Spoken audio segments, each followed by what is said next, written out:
नमस्कार। आप लोगों को जो मैं यहाँ पर सुदामा चरित नरोत्तम दास की व्याख्या है मैं स्पीडली बताऊंगी आपको। आपको इसके प्रत्येक शब्द का अर्थ जानने के लिए जो मेरी पहले वाली वीडियो है उसको आपको ध्यान से देखना होगा, तभी आपको बिल्कुल कंसेप्ट क्लियर हो जाएगा। लिंक आपको मिल जाएगा, आई बटन दबाएंगे तो आपको देख सकते हैं कि उसमें क्या व्याख्या दी गई है, आप उसमें से जानकारी प्राप्त कर सकते हैं। नमस्कार। जैसा कि हम जानते हैं कि हमें ज्ञात है कि अर्जुन श्री कृष्ण भगवान के परम मित्र थे और परम भक्त थे, लेकिन आज हम एक अनन्य भक्त और श्री कृष्ण के सच्चे मित्र सुदामा के बारे में जानने जा रहे हैं। हमने सुदामा चरित के बारे में व्याख्या हम समझ चुके हैं और आज हमने देखना है कि उसे किस प्रकार से अगर आ भी जाए तो किस प्रकार हमने भाव स्पष्ट करना है। तो सबसे पहले मैं आपको ये बताना चाहती हूँ कि इसके अंतर्गत ये खंड काव्य है और जिसके अंतर्गत बताया गया है कि कृष्ण और सुदामा संदीपनी मुनि के आश्रम में शिक्षा ग्रहण करते थे। शिक्षा ग्रहण करने के पश्चात कृष्ण तो द्वारिकाधीश बन गए, यानी द्वारिका के राजा बन गए, जबकि जो सुदामा थे वो गरीबी में जीवन यापन कर रहे थे। जीवन यापन करते समय उनकी पत्नी सुशीला जो थी उन्होंने अपने मित्र की उन्हें याद दिलाई और कहा कि अपने मित्र श्री कृष्ण के पास जाएं और सहायता के लिए याचना करें। तो उसी प्रसंग को हम यहाँ उद्धृत करने जा रहे हैं। जो पहला हमारा खंड काव्य का पहला सवैया है उसके अंतर्गत बताया गया है, शीस पका न जंगधन में प्रभु जाने को आही बसे के ही ग्रामा। ये संकेत है। पूरा पहरा हमने यहाँ तक लिए हैं। पूछत दीन दयाल को धाम बतावत अपनो नाम सुदामा। तो यहाँ पर सबसे पहले हमने लेना है प्रसंग लेना है। प्रसंग के अंतर्गत हमने बताना है प्रस्तुत पद्यांश हमारी हिंदी की पाठ्य पुस्तक वसंत भाग 3 में संकलित कविता सुदामा चरित में से लिया गया है। इसके कवि नरोत्तम दास जी हैं।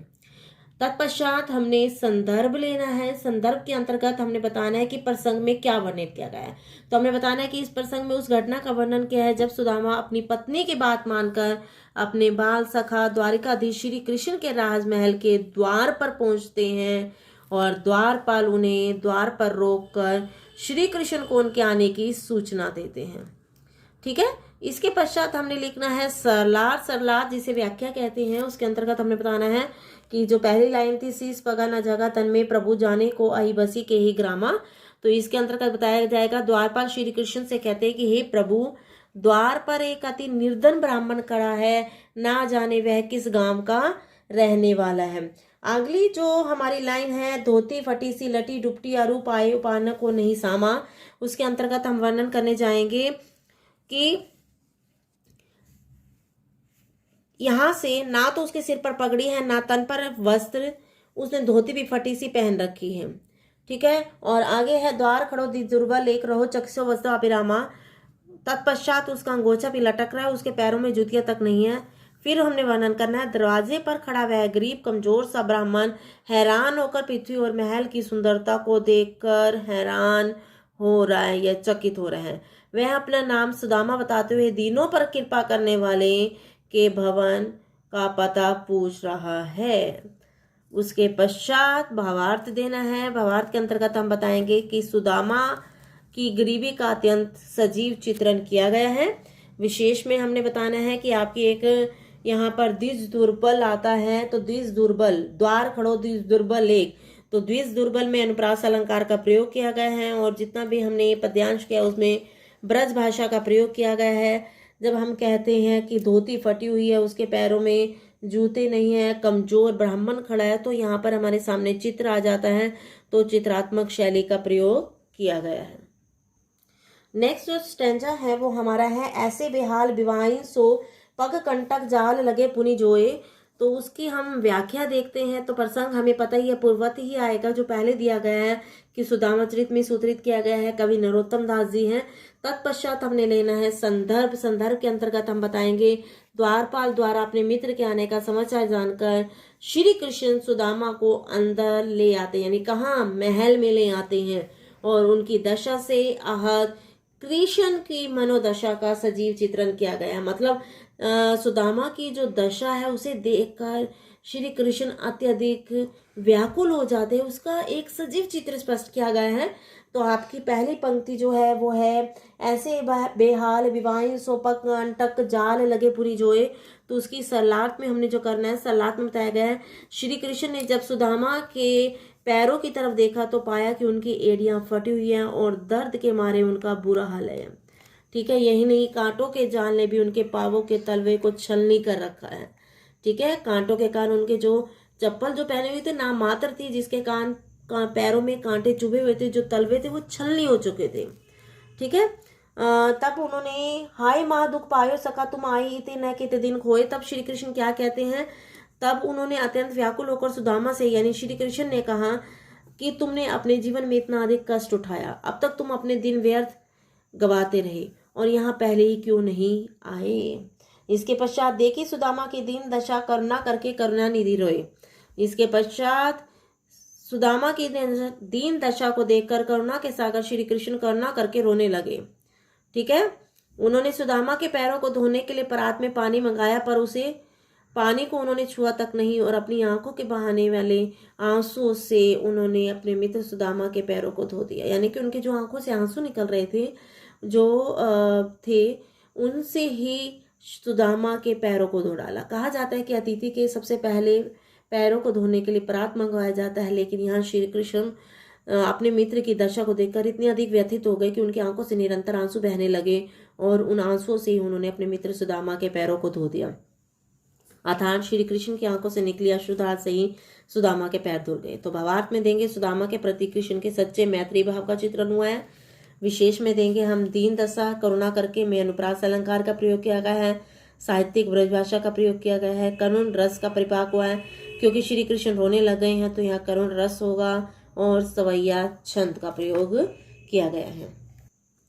जो नेक्स्ट स्टैंजा है यानी कि नेक्स्ट सवैया है, कछु भाभी हमको दियो सो तुम कहे नहीं देत से लेकर पांचवी बानी अजीना तजो तुम तैसे ही भाभी के तंदुल कीने। इसकी व्याख्या करेंगे तो प्रसंग हमारा पहले वाला ही आएगा। संदर्भ के अंतर्गत कहेंगे श्री कृष्ण के साथ द्वारिका के राजमहल में आने के पश्चात सुदामा अपनी पत्नी द्वारा श्री कृष्ण के लिए दी गई चावल की पोटली को तुच्छ समझकर छिपाने लगते हैं। इन पर श्री कृष्ण हंसते हुए मीठी वाणी में सुदामा की आलोचना करते हैं और पुरानी जो कहानी है उसको याद करके उन पर हंसते हुए व्यंग्य करते हैं। तो सलाह देखते हैं, कछु भाभी हमको दियो सो तो तुम काहे न देत। कृष्ण सुदामा से कहता है कि हमारी भाभी ने हमारे लिए जो उपहार भिजवाया है उसे तुम मुझे देते क्यों नहीं हो। ठीक है, चापी पोटली काख में रहो कहो के ही हेतु। उसे क्या कहते हैं, आगे क्या कहते हैं, उपहार को पोटली को तुम बगल में दबाए हुए हो, भला तुम ऐसा क्यों कर रहे हो। ठीक है, आगे क्या कहते हैं, कृष्ण अपने मित्र सुदामा की संदीपन गुरु के आश्रम की बात का स्मरण कराते हुए कहते हैं कि जब हम तुम साथ साथ पढ़ते थे तब भी गुरु माता ने हम दोनों के लिए जो चने दिए थे उन्हें तुम स्वयं चबा गए थे। तो यहाँ कौन सी कहानी की याद कर रहे हैं, जब दो बचपन में संदीपन मुनि के आश्रम में कृष्ण और सुदामा पढ़ते थे, तब वन में जो उनकी संदीपनी मुनि की पत्नी ने उन्हें आश्रम से गुरु माता ने क्या कहा था कि वन में जाकर लकड़ी लेकर आओ, तब की घटना का वर्णन किया गया है। ठीक है, तब भी तुमने मुझे मेरे हिस्से के चने भी नहीं दिए थे। कृष्ण ने मुस्कुराकर कहा कि लगता है कि चोरी की कला में प्रवीण हो। कौन प्रवीण है, पता है कौन प्रवीण के लिए कहा गया है, सुदामा के बारे में कहा गया है, क्योंकि उस टाइम क्या हुआ था कि बरसात आने लगी थी और जो क्या कहते हैं कि कृष्ण भगवान नीचे थे और सुदामा ऊपर लकड़ी काट रहे, लेकिन बरसात आने पर सुदामा ने क्या कहते भूख लग रही थी, उन्होंने माता ने जो चने दिए थे वो अकेले खा गए थे। और जब कृष्ण भगवान ने पूछा था कि ये चने क्या कट कट की आवाज आ रही है, तो उन्होंने क्या कहा था कि दांत ठंड के कारण कट कट कर रहे हैं, और जबकि वो चने खा रहे थे। तुम अभी भी चावल की पोटली को बगल में अपने लिए दबा रहे हो, यानी कि जो चावल की पोटली थी उसे भी तुम यही सोच रहे हो कि मैं वापस ले जाऊंगा और इसे इस्तेमाल करूंगा। अमृत से सने इन चावलों को खोलते क्यों नहीं हो, तुम्हारी पिछली आदत अभी तक गई नहीं है, तुम भाभी के भेजे चावलों के साथ भी वैसा ही व्यवहार कर रहे हो। तो भावार्थ में इन पंक्तियों में श्री कृष्ण की हास्य वृत्ति और सुदामा के संकोचन वृत्ति का वर्णन किया गया है। विशेष के अंतर्गत कहो के ही और तजो तुम में अनुप्रास, सुधा रस में रूपक अलंकार का प्रयोग है और ब्रज भाषा का प्रयोग है, साथ में सवैया छंद का प्रयोग किया गया है। नेक्स्ट जो सवैया है वह पुलकनी, वह उठी मिलनी, वह आदर की बात से लेकर अब कहियो समझाई के बहुधन धरो सकेली, ये हमने सवैया करना है। इसके अंतर्गत प्रसंग हमने आपको बताया है कि सबसे पहले प्रसंग लिखा जाता है, तत्पश्चात संदर्भ होता है। तो प्रसंग आपका पहले वाला होगा जिसमें कवि और कविता का नाम होता है। संदर्भ के अंतर्गत हम जो सवैया है उसमें क्या कहा गया है वो बताते हैं। तो हमने बताना है इस पद्यांश में श्री कृष्ण द्वारा द्वारिका में अपने मित्र सुदामा के आदर सत्कार करने, ठीक है, क्या करने, आदर सत्कार करने तथा सुदामा के खाली हाथ लौटते समय की मनोदशा का वर्णन किया गया कि सुदामा के मन में क्या क्या भाव उमड़ रहे हैं उनका वर्णन किया गया है। तो हमारी पहली पंक्ति जो है क्या थी, वह पुलकनी, वह उठी मिलनी, वह आदर की बात। तो श्री कृष्ण ने जब सुदामा को खाली हाथ ही वापस लौटा दिया तो सुदामा बहुत खिन्न हो गए, नाराज हो गए। यानी कि घर अब वापस आते समय वे सोचने लगे कि जब मैं कृष्ण के यहाँ पहुंचा था तब उन्होंने बड़ी प्रसन्नता दिखाई थी, वे उठकर गले मिले थे और मुझे बहुत आदर दिया था, ठीक है।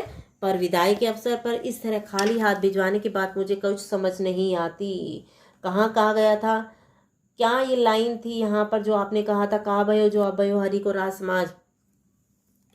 तो यहाँ पर कहा गया है कि क्योंकि ब्राह्मण को यूं ही खाली हाथ नहीं जाने देना चाहिए। यहाँ था वह पठवनी गोपाल की कछु न जानी जाती, यानी कि उनको यह भी नहीं पता था कि ब्राह्मण को खाली हाथ नहीं भेजना चाहिए। श्री सुदामा अपने मन में सोचते हैं कि श्री कृष्ण के ऐसे धन दौलत वैभव और राज्य आखिर किस काम के, लेकिन यह तो वही श्री कृष्ण है जो थोड़ा सा दही पाने के लिए यूं ही घर घर मारा फिरता था। वैसे भी मैं भला अब कब आने वाला था। वैसे तो उसने यानी कि सुदामा की पत्नी सुशीला ने मुझे जबरदस्ती द्वारिका भेज दिया था। अब घर जाकर पत्नी को समझाऊंगा कि वह कृष्ण द्वारा प्रदान की गई अपार संपत्ति को संभाल कर रखे। लास्ट लाइन थी, अब कहिए समझाई के, अब जाकर समझाऊंगा बहुत धन धरो सकेली, बहुत सा धन दिया श्री कृष्ण ने, अब इसे तुम संभाल कर रखो। तो भावार्थ में क्या बताएंगे, यहाँ सुदामा खींच रहे हैं, ठीक है, मन की खींच जलन क्यों हो रही है, क्योंकि श्री कृष्ण ने कुछ नहीं दिया। किंतु भोले भाले सुदामा से श्री कृष्ण के समझने में भूल हो गई। यहाँ घर घर जो हमने शब्द का प्रयोग किया उसमें पुनरुक्ति प्रकाश है और धन धरों में अनुप्रास अलंकार है। कर ओढ़त फिरना मुहावरे का सुंदर प्रयोग किया गया है। नेक्स्ट है जो वो वैसो ही रास माज बने गजबाजी घने मन सभ्रम छायो। तो प्रसंग के पश्चात संदर्भ में इन पंक्तियों में कृष्ण द्वारा सुदामा को अपार संपदा दिए जाने पर सुदामा के भ्रम में पड़ने का सजीव चित्रण किया गया है। सुदामा संदेह में पड़ जाते हैं कि ये क्या हो गया, मैं कहीं वापस द्वारका तो नहीं आ गया। तो सरलाद के अंतर्गत हम देखेंगे श्री कृष्ण ने प्रत्यक्ष में तो सुदामा की कुछ भी सहायता नहीं की थी, परंतु गुप्त रूप से उसके गांव में उसके लिए अपार क्या भी कर दिया था, अपार संपदा प्रदान करती। जैसे ही सुदामा ने अपने गांव में जाकर देखा कि वहाँ द्वारका जैसा ठाट बाट है, वैसे ही राज समाज है, वहाँ उसी प्रकार के हाथी घोड़े बंद थे जैसे द्वारका में थे। इससे उनके मन में संदेह उत्पन्न हो गया कि वे कहीं भूलकर फिर से द्वारिका ही लौट आए हैं, या तो वे रास्ता भूल गए हैं, क्योंकि वहां भी द्वारका जैसे भव्य महल बने हुए थे। सुदामा के मन में उन भवनों को देखने का लालच आ रहा था। यही सोचकर वह गांव के बीच में चला गया। वहां जाकर सुदामा पांडे ने सभी से पूछा, पर वे अपनी झोपड़ी कहीं नहीं खोज पाए। वास्तव में उनकी झोपड़ी के स्थान पर श्री कृष्ण के प्रताप से भव्य महल दिखाई दे रहे थे। उनका पूरा गांव ही अलौकिक आभा से चमक रहा था। इसी कारण सुदामा भ्रमित हो रहे थे, संदेह में पड़ गए थे कि मैं द्वारिका तो नहीं आ गया। श्री कृष्ण ने उनकी अप्रत्यक्ष रूप से सहायता की थी, ठीक है। प्रत्यक्ष रूप से तो उन्हें खाली हाथ भेजा था, लेकिन अप्रत्यक्ष रूप से सहायता की थी। भावार्थ के अंतर्गत कविवर ने स्पष्ट किया है कि सच्चा मित्र गुप्त रूप से सहायता करता है और कृष्ण ने भी ऐसा ही किया था। तो विशेष के अंतर्गत पूछक पांडे में अनुप्रास अलंकार है। यहाँ वर्णन किया गया है कि क्या क्या सुदामा को जब वे वापस अपने गांव लौट कर आए तो उन्हें क्या क्या दिखाई दिया था। तो यहाँ पे डिटेल में बताया गया है कि हाथी घोड़े, ठीक है, कैसा समाज वैसा ही दिखाई दिया था जैसा द्वारिका में था, सबका वर्णन किया गया। तो वर्णात्मक शैली। नेक्स्ट स्टैंजा जो हमारा था सवैया, कहवे टूटी सी छानी हती कह कंचन के अवधान सुहावद के पक में पनी नहा तो कह ले गजराजू ठाड़े महावत से लेकर के जुड़तो नहीं कोंदो सवा, प्रभु के प्रताप थे धाक न भावत। ये हम करने जा रहे हैं। तो प्रसंग लिखेंगे। उसके पश्चात संदर्भ में इन पंक्तियों में श्री कृष्ण की कृपा से वैभव पाने के बाद सुदामा की बदली स्थिति का चित्रण किया गया है। यानी कि श्री कृष्ण ने जो अप्रत्यक्ष रूप से सहायता की थी, उसके पश्चात सुदामा की स्थिति क्या बदल गई थी, देखते हैं। चलिए, सल्लाद के अंतर्गत कवि सुदामा की वैभव प्राप्ति के बाद बदली जीवनचर्या या दिन की जो चर्या था उनका वर्णन करते हुए कहता है कि कहाँ तो सुदामा के पास टूटी फूटी सी झोपड़ी थी और कहाँ अब स्वर्ण महल सुशोभित हो रहे हैं। पहले तो सुदामा के पैरों में जूतियां तक नहीं थी, अब उनके महल के द्वार पर महावत के साथ हाथी खड़े रहते हैं, अर्थात सवारी के उत्तम साधन उपलब्ध हैं। उन्हें अब पैदल चलना ही नहीं पड़ता है। पहले उन्हें कठोर धरती पर रात काटनी पड़ती थी, अब सुकोमल सेज पर उन्हें नींद नहीं आती। यानी कि जो मुलायम मुलायम गद्दे थे, अब उन्हें उस पर नींद नहीं आती। कहाँ पहले तो यह हालत थी कि उन्हें खाने के लिए घटिया किस्म का मोटा अनाज भी उपलब्ध नहीं होता था, और कहाँ प्रभु के प्रताप से उन्हें खाने को दाख उपलब्ध है, फिर भी वे उन्हें अच्छे नहीं लगते। आगे देखेंगे हम भवार्थ के अंतर्गत कवि ने स्पष्ट किया है कि श्री कृष्ण की कृपा से सुदामा की जीवनचर्या में जमीन आसमान का अंतर आ गया। पहले कैसी दशा थी, फिर कैसी हो गई। तो यहाँ चित्रात्मक शैली का वर्णन किया गया है, ठीक है, क्योंकि हमारे सामने चित्र आ जाते हैं कि महावत खड़ा है, ठीक है, और कोसू कोमल सेज नजर आ जाती है हमारे।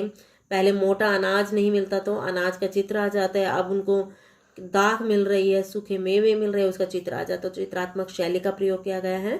कह कंचन के में अनुप्रास अलंकार का प्रयोग किया गया है।